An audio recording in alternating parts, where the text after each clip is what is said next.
I'm going to go through a list of all these diets and tell you which ones are worth your time and which ones you should avoid so you don't waste your time and you actually end up looking better or half decent by the end of it. I've been a personal trainer for over 5 years and I've worked with hundreds of people on a one-to-one basis to help them lose body fat and fit into clothes that they haven't been able to fit into in fucking years. So in this video, I'm going to let you go inside my head so you can see some of my thoughts on these diets. First on the list, we have keto, basically where you eliminate the tastiest macronutrient from your diet and you end up being a miserable prick. It's going to be a running theme here. Now this actually works for a lot of people because a big source of calories for people come from carbohydrates. And when you remove these entirely, what happens is that you actually remove a big source of calories from your diet and you start to lose weight because of the lack of calories rather than it just so happened to come from carbohydrates. To truly follow a keto diet, the threshold for eating carbs is this. So basically you're not going to be able to go to nights out and eat foods with your friend, can't have cocktails, beers, ciders, can't eat your own birthday cake, no more ice cream. You can basically do fucking nothing. Your next challenge will just be finding a way to actually sustain that so that you can keep the weight off, which means you either stay a miserable prick for the rest of your life or you find a tribe of people you can live with that only eat keto. I'm going to rank keto diet in the F tier, meaning don't fucking do it. Next on the list we have low carb, which is kind of like the chicken's version of keto. It's a bit easier, it's a bit less extreme, and again it works for a lot of people for the exact same reason keto does. Most people in Western society eat a shit ton of carbohydrates, and when you remove a lot of them you end up removing a lot of calories, and so you end up losing body fat, looking better and feeling better. Maybe not always feeling better though. To be fair, low carb has been shown to be fairly effective for helping people lose weight in research, but again, unless the changes that you make are actually sustainable long term, you will eventually return to your old ways. I'm going to rank low carb diet in the B tier, meaning you can probably learn a lot from it. It's probably not too harmful. It'll probably work. Next up, we have intuitive eating.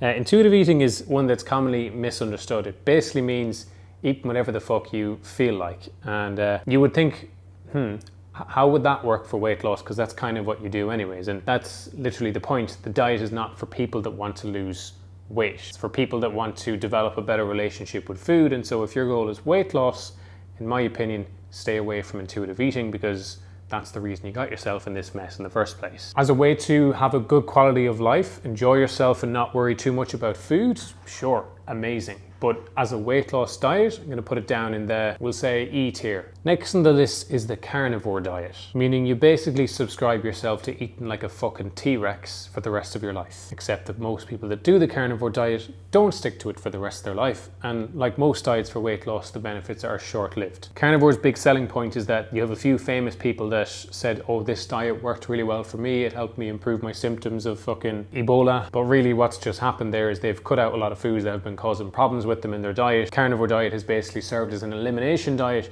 and they've seen an improvement because of that, rather than them just subscribing themselves to eating like a T-Rex would. A lot of the other benefits people have said have came from carnivore have also just been because people have lost weight and you generally get healthier when you lose weight. I would put this diet in the F tier, but because I like T-Rexes and it sounds cool, I'm going to put it in the E tier. The vegan diet is the next one on the list. Basically where you eat or consume nothing that comes from an animal. That includes your fucking shampoo, your jacket, your bed sheets, literally everything. I've actually been a vegan for a short while before, about 2 months, then I switched to vegetarian. Some of the changes I noticed in that time was that I had way less energy, I lost muscle mass and I lost strength. Now I could say that was because of the vegan diet, but in reality it was just because of me being on a shit vegan diet, which is what happens most people that try to eat vegan is they literally eat nothing but fucking chips and nuts. Now if you're going vegan out of protest for animals and has nothing to do with your health, go for it. But if you're trying to use it for weight loss, it's like trying to run a 5k in a pair of wellies filled with baked beans. You're just making it more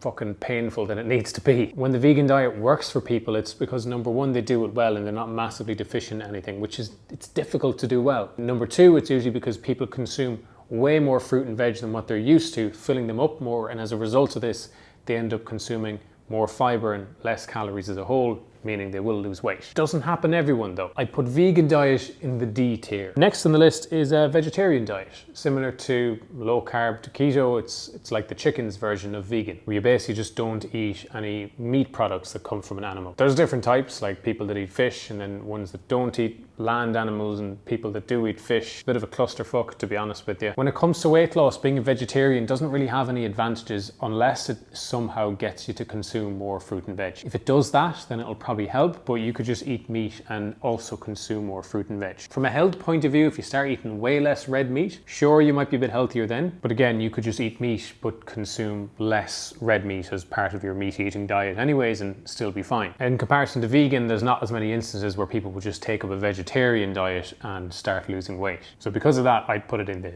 E tier for weight loss. Next up, we have the good old 800 calorie diet. Here's my thoughts on the 800 calorie diet. It's fucking stupid. Don't do it. It shouldn't even be called a diet. It's just a procedure that you go through before you get a surgery to make sure that it goes okay if you're going into that surgery with way more body fat than you should have. Like when people go in to get a camera up their arse, a colonoscopy, whatever it's called, and they lose weight because they're on their diet, they wouldn't go around recommending that diet to people. Here, follow the colonoscopy diet. It doesn't have the same ring to it. But that's essentially what people are doing with the 800 calorie diet. It's not meant to be designed as something that helps people make a sustainable change with weight loss. It's designed as a quick fix to make sure people don't die during surgery. Now, will it work for weight loss? Here's the thing, absolutely yes, because you're consuming so little calories. But it is by far the least sustainable one out of the list, and for that reason, it just makes no sense to even throw yourself down that rabbit hole. So I'm not going to put it in the F tier because technically it's something that works, but I'm going to put it in the E tier because it's also just a very, very bad idea. The last one on the list then is what you're already eating. You might be thinking, sure, what I'm already eating isn't a diet, otherwise it will be working. But you have a huge advantage to eating whatever you're already eating and trying to lose weight, in that you've already managed to make it sustainable. You've literally figured out the thing that you need to figure out so that you can sustain the weight loss. So all you need to do with your current diet to make sure that it's actually effective for weight loss